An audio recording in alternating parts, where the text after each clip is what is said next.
السلام علیکم ورحمۃ اللہ وبرکاتہ۔ الصلاۃ والسلام علیک یا رسول اللہ وعلی آلک واصحابک یا نور اللہ صلی اللہ تعالی علیہ وسلم۔ عزیزان محترم، آج کی اس نشست کے اندر چند اہم اور ضروری باتیں قربانی کے حوالے سے آپ کے گوش گزار کرنے کی سعادت حاصل کروں گا۔ گزارش ہے کہ توجہ کے ساتھ ان باتوں کو سماعت فرمائے۔ اللہ رب العزت نے قرآن مقدس کے اندر ارشاد فرمایا فَصَلِّ لِرَبِّكَ وَانْحَرْ، یعنی اپنے رب کے لیے نماز پڑھیے اور قربانی کیجیے۔ تو اس آیت کریمہ کے ذریعہ پتہ چلا کہ اللہ رب العزت نے ہمیں قربانی کرنے کا حکم دیا ہے، اور حضور سرور کائنات صلی اللہ تعالیٰ علیہ وآلہ وسلم ارشاد فرماتے ہیں ما عمل ابن آدم من عمل یوم النحر احب الی اللہ من احراق الدم، یعنی قربانی کے دنوں میں اللہ رب العزت کے نزدیک سب سے زیادہ پسندیدہ عمل ابن آدم کا اگر کوئی ہے تو وہ قربانی کرنا ہے، جانور کو ذبح کرنا ہے۔ لہٰذا پتہ چلا کہ قربانی کے دنوں میں سب سے زیادہ پسندیدہ عمل رب تبارک و تعالیٰ کی بارگاہ میں قربانی کرنا ہے، جانور کو ذبح کرنا ہے۔ اب یہاں پر چند لوگوں کو اعتراض ہوتا ہے جو ویجیٹیرین قسم کے لوگ ہوتے ہیں، انہیں یہ اعتراض ہے کہ اللہ رب العزت جب رحمان اور رحیم ہے تو پھر اس نے جانور کو ذبح کرنے کا حکم کیسے دے دیا ہے؟ کیونکہ جانور کے اندر جان ہوتی ہے اور کسی جان کو ذبح کرنا یہ ظلم ہے، لہٰذا جب رحمان اور رحیم اللہ رب العزت ہے تو پھر اس نے جانور کو ذبح کرنے کا حکم کیسے دے دیا؟ میں ایسے لوگوں کو صرف ایک بات بتانا چاہتا ہوں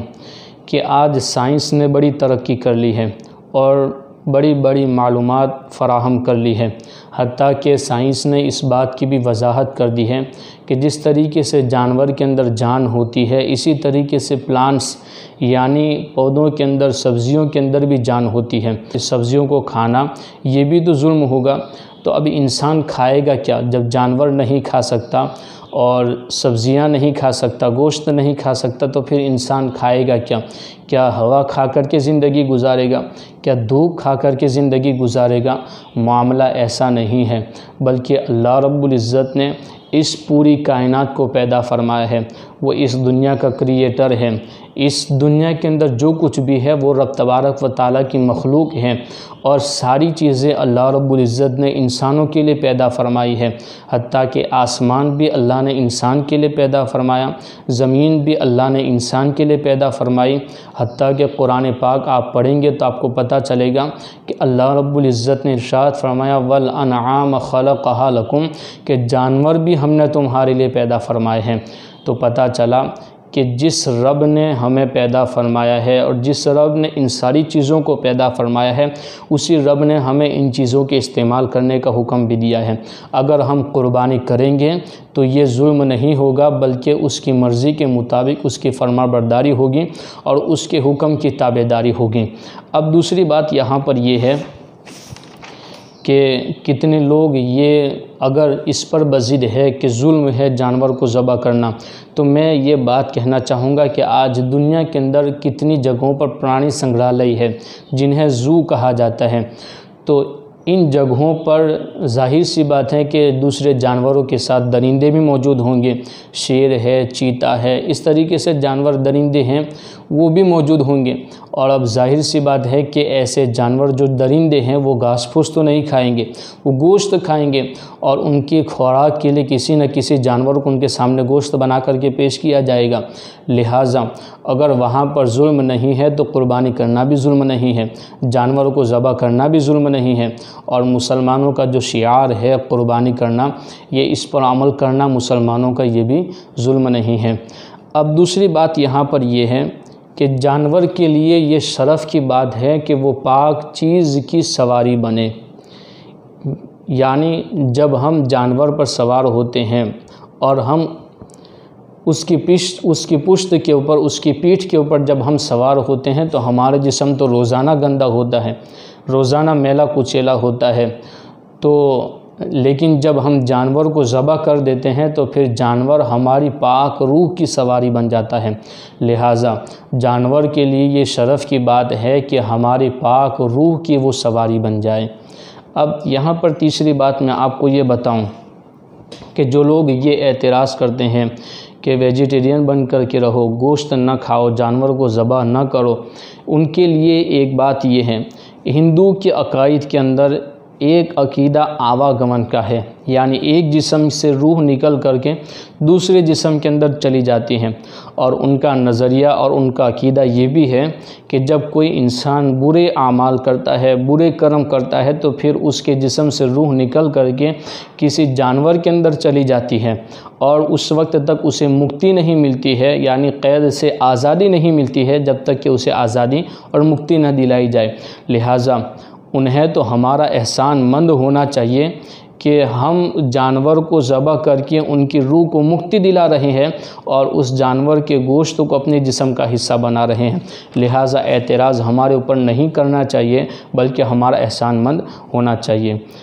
اور دوسری بات یہ ہے کہ اللہ رب العزت نے جسم کے اندر جس چیز کی بھی ضرورت تھی اللہ نے وہ چیز پیدا فرما دی، کان کی ضرورت تھی اللہ نے کان پیدا فرما دیے، آنکھ کی ضرورت تھی اللہ نے آنکھ پیدا فرما دی، ناک کی ضرورت تھی اللہ نے ناک پیدا فرما دی، ہاتھوں کی ضرورت تھی اللہ نے ہاتھ پیدا فرما دیے، پاؤں کی ضرورت تھی اللہ نے پاؤں پیدا فرما دیے، اسی طریقے سے دانتوں کی ضرورت تھی تو اللہ نے دانت بھی پیدا فرما دیے۔ یہ دانتوں کا کانسیپٹ بڑا عجیب ہے، اس کا معاملہ کیا ہے، اس کا معمہ کیا ہے؟ چند جانور ایسے ہیں جن کے دانت فلیٹ ہیں، اور چند جانور ایسے ہیں جن کے دانت نوکیلے ہیں، اور جن جانوروں کے دانت فلیٹ ہیں وہ جانور کبھی گوشت نہیں کھاتے، ہمیشہ گھاس پھوس کھاتے ہیں، اور جیسے کہ بکری وغیرہ ہیں، اور جن جانوروں کے دانت نوکیلے ہیں وہ کبھی گھاس پھوس نہیں کھاتے بلکہ وہ ہمیشہ گوشت وغیرہ کھاتے ہیں، جیسے کہ شیر، درندے جانور جو ہوتے ہیں وہ گوشت کھاتے ہیں۔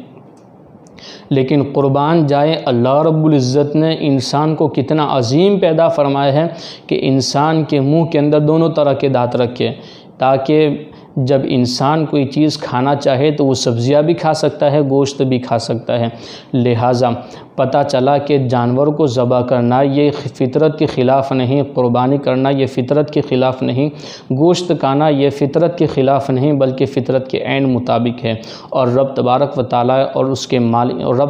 تعالیٰ اور مالک کی مرضی کے مطابق یہ عمل ہو رہا ہے۔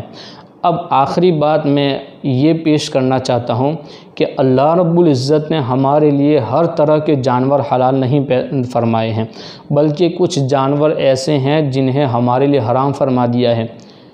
جن کے اندر بے حیائی پائی جاتی ہے، جن کے اندر بے شرمی پائی جاتی ہے، اور جن کے اندر درندگی پائی جاتی ہے، ایسے جانوروں کو اللہ رب العزت نے ہمارے لیے حرام فرما دیا ہے۔ مثال کے طور پہ خنزیر، یہ وہ جانور ہے جسے اللہ رب العزت نے حرام فرما دیا ہے۔ اس کے حرام ہونے کی دو وجہ ہیں۔ سب سے پہلی وجہ تو یہ کہ وہ نجس ہے، ناپاک ہے، اور نجس اس وجہ سے ہے کہ وہ ناپاکی کھاتا ہے، نجاست کو کھاتا ہے، اور دوسری وجہ یہ ہے کہ وہ بے شرم اور بے حیا ہے۔ اب ظاہر سی بات ہے کہ جو جانور نجاست کھا رہا ہوگا، ناپاکی کھا رہا ہوگا، وہ جانور بے حیا ہی ہوگا، بے شرم ہی ہوگا۔ اس وجہ سے اللہ رب العزت نے حرام فرما دیا کہ کہیں میرے بندے اس کا گوشت کھائیں گے تو ان کے اندر بھی بے شرمی اور بے حیائی پیدا ہو جائے گی۔ اس وجہ سے اللہ رب العزت نے ہمارے لیے خنزیر کے گوشت کو حرام فرما دیا ہے۔ اور دوسرا، درندہ بھی ہمارے لیے حرام ہے،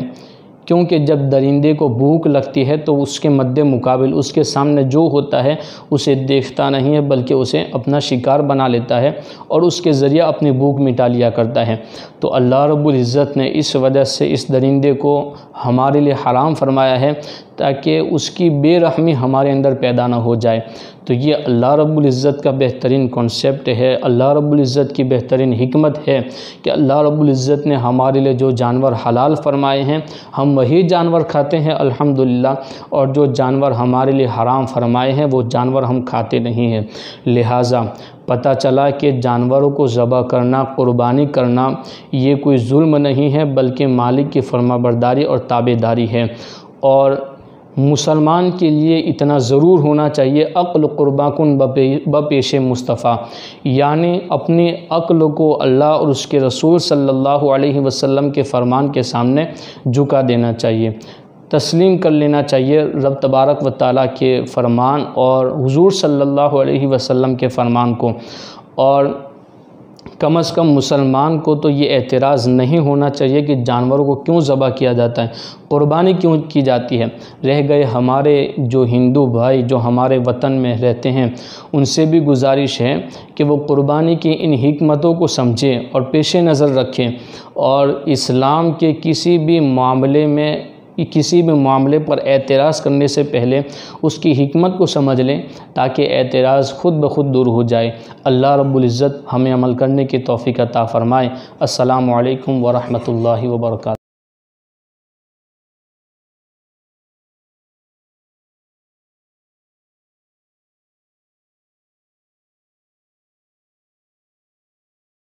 الحمدللہ رب العالمین والصلاة والسلام علی سید الانبیاء والمرسلین وعلی آلہ واصحابہ اجمعین، اما بعد، فاعوذ باللہ من الشیطان الرجیم، بسم اللہ الرحمن الرحیم۔ قال النبی صلی اللہ تعالی علیہ وسلم، انما الاعمال بالنیات، صدق رسولہ النبی الکریم۔ الصلاۃ والسلام علیک یا رسول اللہ، الصلاۃ والسلام علیک یا حبیب اللہ، الصلاۃ والسلام علیک یا نبی اللہ، وعلی آلک واصحابک یا نور اللہ، صلی اللہ تعالی علیہ وسلم۔ حاضرین، سامعین، السلام علیکم ورحمۃ اللہ وبرکاتہ۔ اللہ رب العزت کے فضل و کرم سے اور اس کے حبیب نبی کریم رؤوف الرحیم صلی اللہ تعالی علیہ وسلم کی نظر عنایت سے SDI مرکز نوری تربیتی سینٹر سے ہفتہ واری اجتماع آج آپ کی خدمت میں پیش کیا جا رہا ہے۔ آپ جانتے ہیں ہماری گفتگو اس وقت 40 احادیث میں سے سب سے پہلے نمبر کی حدیث انما الاعمال بالنیات کے حوالے سے چل رہی ہیں، اور اس بارے میں ہماری پہلی قسط آپ سن چکے ہیں۔ آج اسی کا اگلا حصہ آپ کی خدمت میں عرض کیا جا رہا ہے۔ اللہ کے رسول صلی اللہ تعالی علیہ وسلم نے ارشاد فرمایا، انما الاعمال بالنیات، اعمال کا ثواب نیتوں پر ہے، وانما لامرئ ما نویٰ، اور ہر انسان کے لیے وہی ہے جو اس نے نیت کی۔ فمن کانت ہجرتہ الی اللہ ورسولہ فہجرتہ الی اللہ ورسولہ، تو جس نے اللہ و رسول کی طرف ہجرت کی اس نے یقیناً اللہ و رسول ہی کی طرف ہجرت کی۔ ومن کانت ہجرتہ الی دنیا یصیبھا او امرأۃ یتزوجھا فہجرتہ الی ما ہاجر الیہ، اور جس نے دنیا پانے کے لیے ہجرت کی یا کسی عورت سے نکاح کے لیے ہجرت کی تو اس کی ہجرت اسی کی طرف ہے جس کی طرف اس نے ہجرت کی۔ آپ دیکھیں اس حدیث پاک میں چند باتیں قابل توجہ ہیں۔ سب سے پہلی چیز تو یہ ہے کہ نیت کسے کہتے ہیں۔ نیت دل کے پختہ ارادے کو کہتے ہیں، اور شریعت کی اصطلاح میں عبادت کے ارادے کو نیت کہتے ہیں۔ اسی طریقے سے آپ دیکھیں ہجرت کسے کہتے ہیں۔ ہجرت کہتے ہیں کسی چیز کو چھوڑنا، اور یہاں پر شریعت کی اصطلاح میں ہجرت کہتے ہیں اپنا دین اور ایمان بچانے کے لیے ایک جگہ سے دوسری جگہ منتقل ہو جانا، اسے ہجرت کہتے ہیں۔ دنیا کسے کہتے ہیں؟ دنیا کا لغت میں معنی ہے بہت زیادہ قریب ہونے والی، اور ایک معنی اس کے عرف کے مناسبت سے یہ بھی ہے کہ دنیا زوال اور فنا کے بہت زیادہ قریب ہے۔ اور شریعت کی اصطلاح میں دنیا کے بارے میں دو قول ہیں۔ ایک یہ ہے کہ جو کچھ آسمانوں اور زمین میں ہے دنیا ہے، دوسرے یہ کہ تمام مخلوقات خواہ اعراض ہوں خواہ جواہر دنیا ہے۔ دنیا کے یہ دو قول حضور شارح بخاری مفتی شریف الحق امجدی علیہ الرحمہ نے اپنی کتاب میں ذکر فرمائے ہیں۔ اب آپ دیکھیں کہ نیت اور عمل میں فرق بھی ہم آپ کی خدمت میں پہلے عرض کر چکے ہیں، اور اصل چیز ہی نیت ہیں۔ اعمال دو قسم کے ہیں، اچھے اعمال اور برے اعمال۔ برے اعمال تو اچھی نیت سے کیے جائیں یا بری نیت سے کیے جائیں اس پر کوئی ثواب نہیں ہے، بلکہ وہ عذاب ہی ہیں۔ لیکن اچھے اعمال کا جو مسئلہ ہے اس میں بھی اجر و ثواب اسی وقت ملے گا جب بندے کی نیت درست ہوگی، اور نیت جب درست ہوگی تو اسی سے عمل کرنے سے پہلے ہی اجر و ثواب شروع ہو جاتا ہے۔ حدیث قدسی ہیں، صحیح بخاری اور صحیح مسلم دونوں میں یہ حدیث پاک موجود ہیں۔ اللہ رب العزت ارشاد فرماتا ہے اذا ہم عبدی بسیئۃ فلا تکتبوها، جب کوئی بندہ برائی کا ارادہ کرے تو اسے مت لکھنا، یعنی اے فرشتو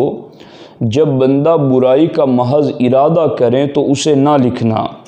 وَإِذَا هَمَّ بِحَسَنَةٍ فَلَمْ يَعْمَلْهَا فَاكْتُبُوهَا حَسَنَةً،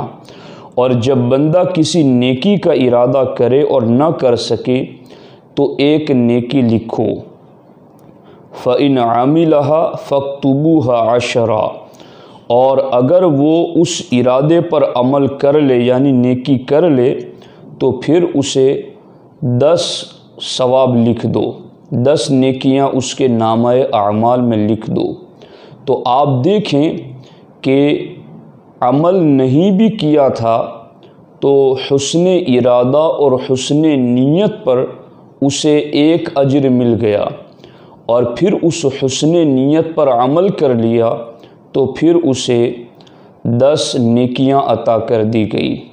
اس سے پتہ چلا کہ حسن عمل اور نیک ارادے ہی سے اجر و ثواب کی شروعات ہو جاتی ہیں۔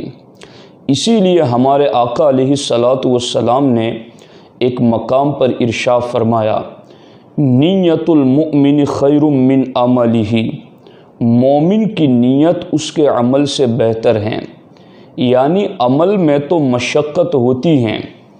لیکن نیت میں کوئی مشقت نہیں ہے۔ اسی طریقے سے عمل پر بشرط نیت ثواب ہیں، اور نیت کا جو معاملہ ہے کہ نیت پر ثواب بلا شرط ہیں، یعنی نیت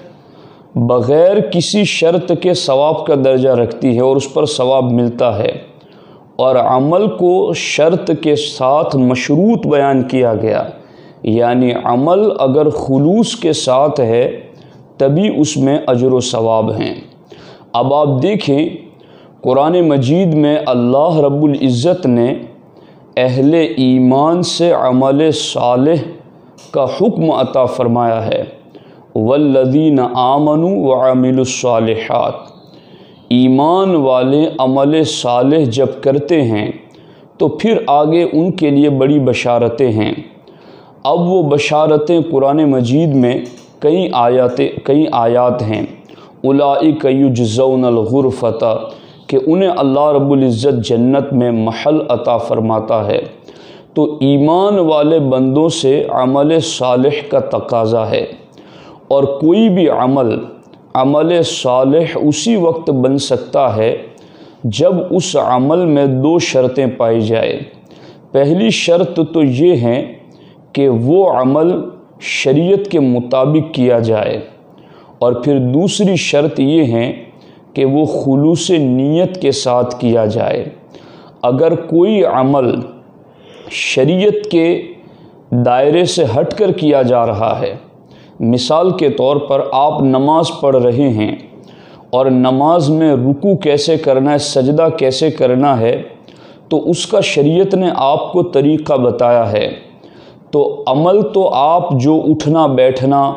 اور رکوع کرنا یہ ایک عمل ہیں، اور اس عمل کو اگر آپ شریعت کے مطابق نہیں کریں گے، یعنی شریعت نے رکوع جس طرح کرنے کا کہا، سجدہ جس طرح کرنے کے لیے کہا، قراءت جس طرح کرنے کے لیے کہا، اگر اس طرح آپ نے کر لیا تو پہلی شرط آپ نے پوری کر دی۔ اب دوسری شرط آپ کو یہ پوری کرنی ہے کہ خلوص اور للہیت کے ساتھ کریں۔ اگر آپ نے عمل کے پیچھے یہ دونوں شرطیں پوری کر لی، یعنی شریعت کے بتائے مطابق وہ عمل کیا، اور پھر دوسری شرط یہ کہ اخلاص کے ساتھ کیا، اگر یہ دونوں شرطیں آپ نے پوری کر لی تو پھر وہ عمل صالح ہو جائے گا، اور پھر عمل صالح اللہ کی بارگاہ میں قبول ہوگا، اور پھر وہ ہمارے لیے دنیا اور آخرت میں بخشش اور مغفرت کا ذریعہ بنے گا۔ تو اب دیکھیں آپ، سب سے پہلے ہمیں اس بات کو چیک کرنا ہے کہ ہم جو نماز پڑھ رہے ہیں یا ہم جو دیگر اعمال کر رہے ہیں، کیا وہ شریعت کے مطابق کر رہے ہیں؟ یعنی کئی لوگوں کو ہم نے یوں دیکھا کہ سجدہ کرتے ہیں تو ان کے دونوں پاؤں زمین سے اٹھے ہوئے ہیں، یا پھر زمین پر صرف ان کے انگوٹھے چھو رہے ہیں، ان کی انگلیوں کا پیٹ زمین پر نہیں لگتا ہے۔ اور کئی لوگوں کو یوں بھی دیکھا کہ وہ رکوع میں اتنا بھی نہیں جھکتے کہ ان کے ہاتھ گھٹنوں تک پہنچیں، اور رکوع کا کم از کم مرتبہ یہ ہے کہ اتنا جھکیں کہ ہاتھ گھٹنوں تک پہنچ جائیں۔ اگر بغیر کسی مجبوری کے کوئی اتنا بھی نہیں جھکتا تو اس کا رکوع والا فرض ہی ادا نہیں ہوا۔ بغیر عذر کے اگر کوئی اپنی انگلیوں کے تین انگلیوں کا پیٹ زمین پر نہیں لگاتا تو پھر اس کا وہ سجدہ ہی واجب ادا نہیں ہوا ہے۔ اب یوں اس طریقے سے کوئی نماز پڑھے گا تو وہ عمل تو کر رہا ہے مگر وہ عمل شریعت کے مطابق نہیں ہو رہا ہے، تو پہلی ہی شرط فوت ہو گئی۔ تو اب اگر پہلی شرط فوت ہو گئی تو وہ عمل تو ہیں مگر عمل صالح نہیں ہیں۔ تو اس لیے سامعین، سب سے پہلے ضرورت اس بات کی ہے کہ ہم عمل کا طریقہ شریعت کے مطابق ادا کریں، اور پھر دوسری شرط یہ ہے کہ ہم اس میں اخلاص پیدا کریں، خلوص نیت کے ساتھ، تقرب اللہ، محض اللہ کی رضا کے لیے وہ عمل کریں۔ اگر عمل شریعت کے بتائے ہوئے طریقے کے مطابق کیا جائے گا اور پھر آگے خلوص کے ساتھ کیا جائے گا تو پھر اللہ رب العزت کی بارگاہ سے اس پر انعام بھی ملے گا، اور دنیا اور آخرت میں بندہ اس پر سرخرو بھی ہوگا۔ اب اصل بات پہنچتے پہنچتے نیت ہی پر پہنچ جاتی ہیں۔ کسی نے عمل بھی کیا، شریعت کے بتائے ہوئے طریقے کے مطابق بھی کیا، لیکن خلوص نہیں ہے، نیت میں اخلاص نہیں ہے، ارادے میں اخلاص نہیں ہے، تو اب وہ عمل اللہ کی بارگاہ میں قبول نہیں ہے۔ اور جو بندہ عمل کے لیے نیت پکی رکھتا ہے اور ارادے میں اس کے اخلاص ہیں، تو پھر دور صحابہ میں کئی مثالیں آپ کو ایسی ملے گی کہ جن کی نیت میں اخلاص تھا تو بغیر عمل کیے ہوئے بھی اللہ رب العزت نے انہیں اس عمل کا اجر و ثواب عطا فرمایا۔ آپ باضابطہ دیکھیں غزوہ تبوک کے موقع پر ہمارے آقا حضور سید عالم صلی اللہ تعالی علیہ وسلم جب تشریف لے گئے تو مدینہ طیبہ میں کچھ لوگ اپنی مجبوریوں کی وجہ سے رہ گئے تھے اور وہ صحابہ کرام کے ساتھ نہیں آ سکے۔ اللہ کے رسول صلی اللہ تعالی علیہ وسلم نے ارشاد فرمایا کہ وہ بھی ثواب میں ہمارے ساتھ شریک ہیں۔ تو صحابہ کرام نے عرض کیا یا رسول اللہ صلی اللہ تعالی علیہ وسلم، جب ہمارے ساتھ وہ آئے نہیں ہیں تو پھر ثواب میں کیسے شریک ہیں؟ وہ تو جنگ کے لیے نکلے نہیں، مدینہ سے باہر آئے نہیں، تو پھر انہیں اجر و ثواب کیسے ملے گا؟ تو ہمارے آقا علیہ السلام نے ارشاد فرمایا انہیں اجر و ثواب ان کی اچھی نیت کی بنیاد پر ملے گا۔ اسی طریقے سے آپ دیکھیں کہ حضرت سیدنا عثمان غنی رضی اللہ تعالیٰ عنہ جنگ بدر میں شریک نہیں ہوئے، بلکہ اپنی اہلیہ حضرت سیدہ رقیہ رضی اللہ تعالیٰ عنہا کی تیمارداری کی وجہ سے وہ مدینہ طیبہ ہی میں رہے، غزوہ بدر میں شریک نہ ہو سکے، مگر اللہ کے رسول صلی اللہ تعالیٰ علیہ وسلم نے ان کی حسن نیت اور ان کے اخلاص اور ارادے میں پختگی کی وجہ سے نہ صرف یہ کہ انہیں اجر و ثواب میں شریک گردانا، بلکہ اللہ کے رسول صلی اللہ تعالیٰ علیہ وسلم نے بدر کی غنیمت سے انہیں حصہ بھی عطا فرمایا۔ تو آپ دیکھیں کہ بندے کی نیت میں جب اخلاص ہوتا ہے اور اس کے ارادے میں خلوص ہوتا ہے تو اسی وقت اجر و ثواب کا ترتب ہو جاتا ہے اور اس پر اجر و ثواب مل جاتا ہے۔ اگر وہ بعد میں عمل نہ بھی کر پائے تو بھی اس پر یوں تبوک میں نہ پہنچنے والوں کو اور بدر میں حاضر نہ ہونے والوں کو یوں اجر و ثواب کی بشارت اللہ کے رسول صلی اللہ تعالی علیہ وسلم نے عطا فرمائی۔ اس سلسلے میں اللہ کے رسول حضور سید عالم صلی اللہ تعالی علیہ وسلم نے ایک مقام پر ارشاد فرمایا اس امت کے لوگ 4 طرح کے ہیں۔ ہمارے آقا علیہ السلام نے فرمایا اس امت کے لوگ 4 طرح کے ہیں۔ ایک وہ ہے جسے اللہ رب العزت نے علم بھی دیا اور مال بھی دیا، اور وہ بندہ اپنے علم کے مطابق اس مال کو صحیح جگہ خرچ کرتا ہے۔ اور دوسری قسم وہ بندہ ہے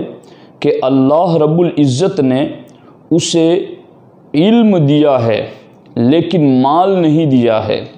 مگر وہ اپنے علم کی بنیاد پر یہ نیت رکھتا ہے کہ اگر میرے پاس بھی مال ہوتا تو میں بھی پہلے والے بندے کی طرح عمل کرتا۔ ہمارے نبی ارشاد فرماتے ہیں یہ دونوں بندے ثواب میں برابر شریک ہیں، یعنی پہلے بندے کے پاس تو علم اور مال دونوں تھا اور وہ اپنے علم کے مطابق مال کو خرچ کرتا تھا،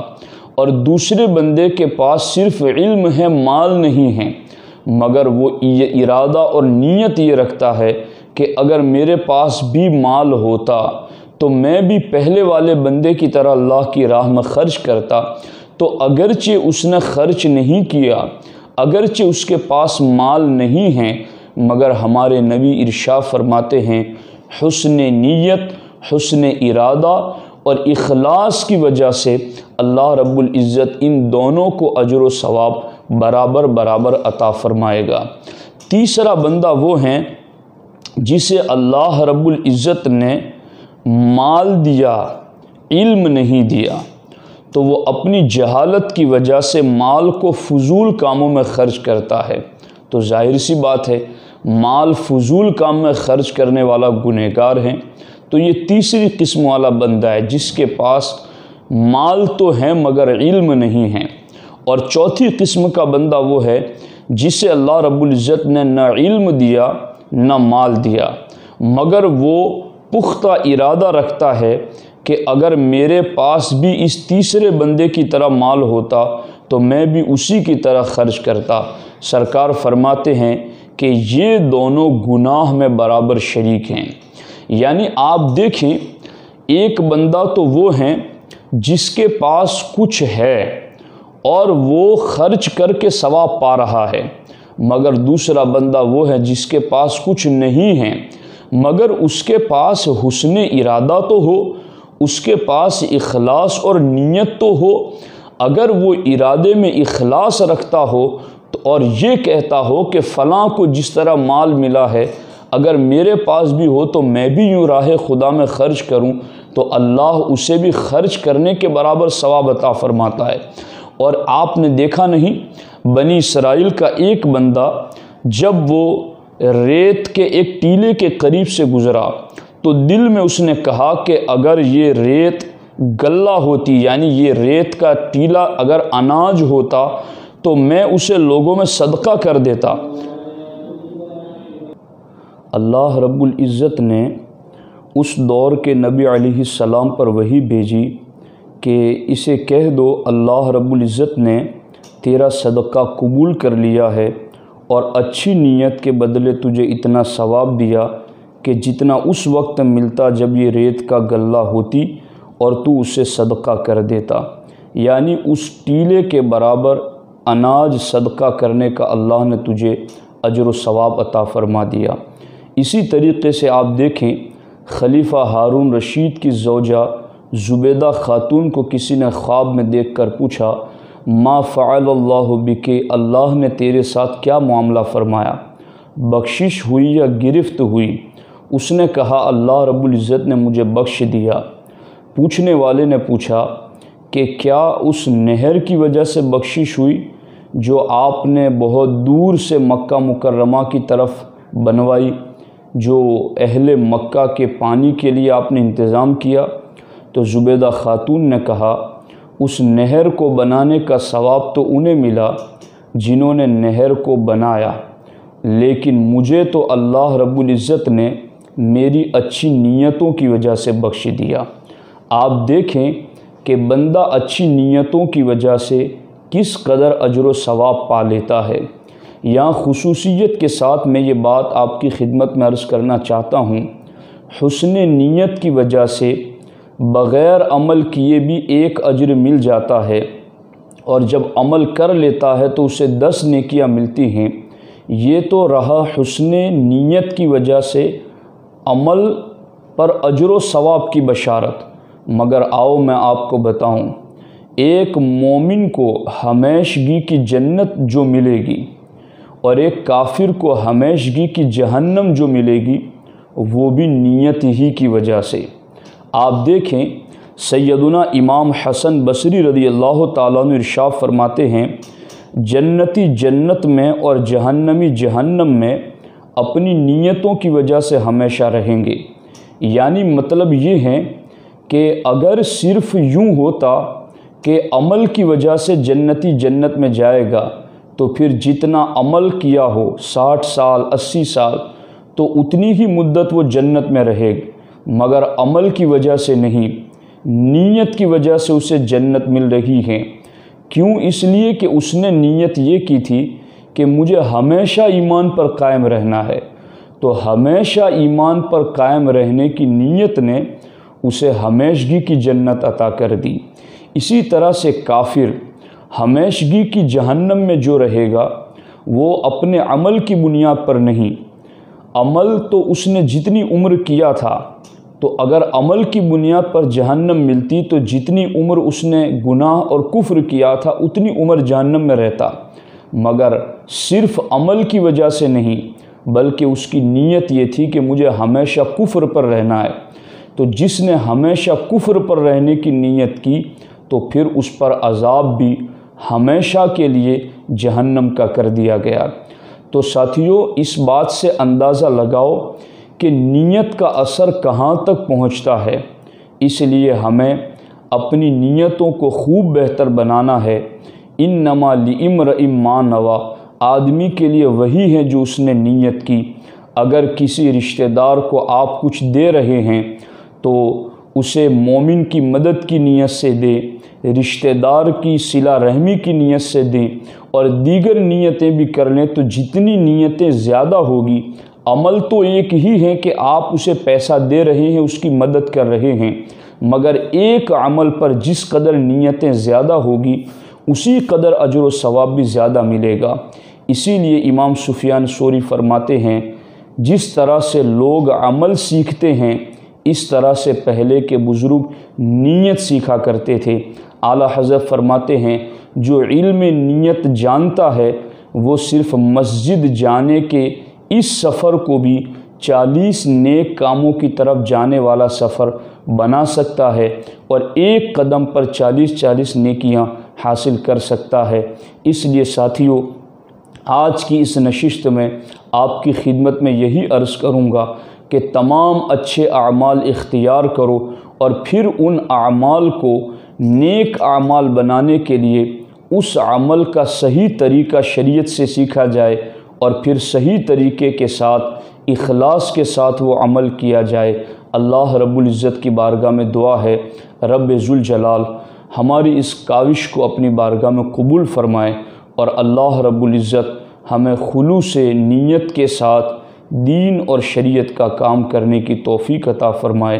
السلام علیکم ورحمۃ اللہ وبرکاتہ۔ مقبول سنی دعوت اسلام کو آقا کرے